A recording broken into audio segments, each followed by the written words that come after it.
Okay, so you guys know the 3.2 liter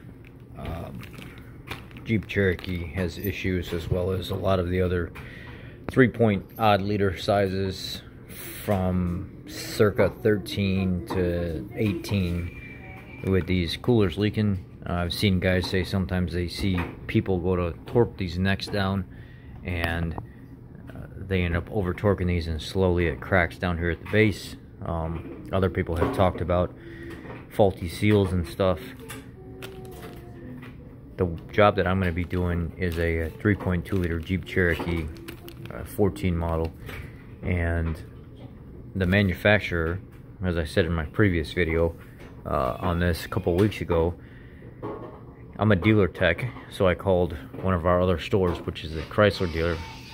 I'm a Ford dealer, so we have affiliate dealers that the owner of my company owns.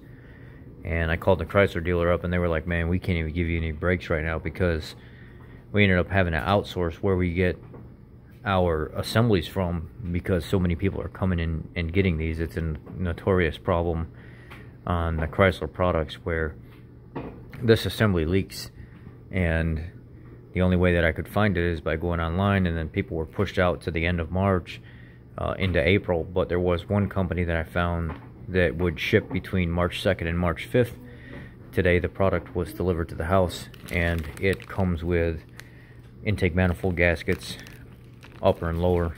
It also comes with your coolant sensor, and I believe this is an oil pressure sensor. It does have a pressure port in the bottom, and it looks like it screws into this bottom part right here, which would be the oil port going into the assembly, I'm assuming anyway. This is going to be my first time doing this job. More than capable of doing it. Mainly work on Ford products and heavy duty diesel stuff, international, Mack, Peterbilt stuff. Never really got into Chrysler stuff too much, so this is going to be my first time getting into this, which should be nothing. The setups are just like a lot of our vehicles, where upper intake has to come off just to get to anything in the center of the engine. We got laundry going on in case you are hearing noise in the background. This kit comes with both sensors, all the gaskets you need, and bolts are already in the housing, and it's just basically ready to remove and install to fix the 3.2 liter notorious leak. And I think it's a 3.6 or 3.7 liter on some of the other Chrysler products. They're all doing this. It's not just one man. It's this design. It's a bad design, and I got to get to the bottom of it. So the product came in. I did a little bit of a unboxing early, just to kind of check everything out and see where things were at. Product overall looks pretty good. I couldn't find any flaws or anything in it.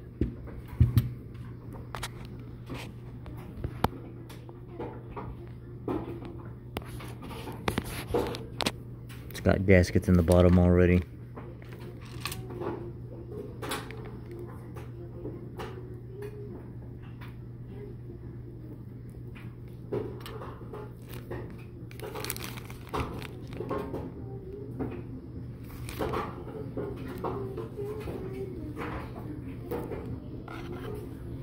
Obviously made in China.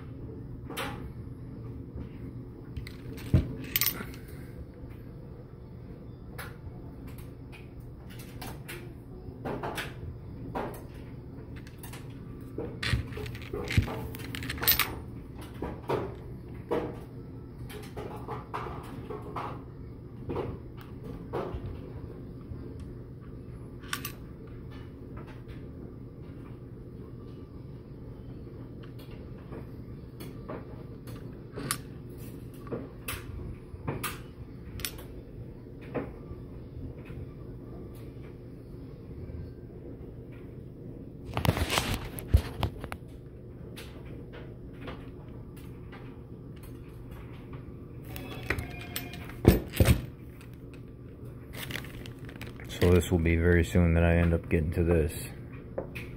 This kit is the cheapest I found with everything. I've found other stuff where it was just a cooler, or you had to order gaskets separate. Sensors didn't come with it, I think anyway, from what I remember correctly. I may be wrong. Maybe all the kits had at least the sensors.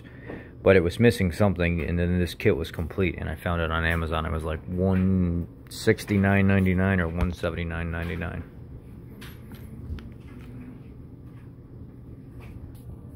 So I'll be able to have a video for you guys real soon on that. And basically, I mean, it's not a hard thing to do.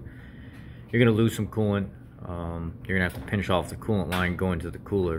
The one line down here, I'm assuming is a coolant line. And if you have a pair of pinch off pliers, you can probably pinch the line off over here somewhere and then undo that. Lose a little bit of coolant, but not very much. After you get the assembly and stuff out of the engine, the center of the valley, obviously clean up the valley and stuff like that. Try to keep any contaminants or debris from going in the center of the valley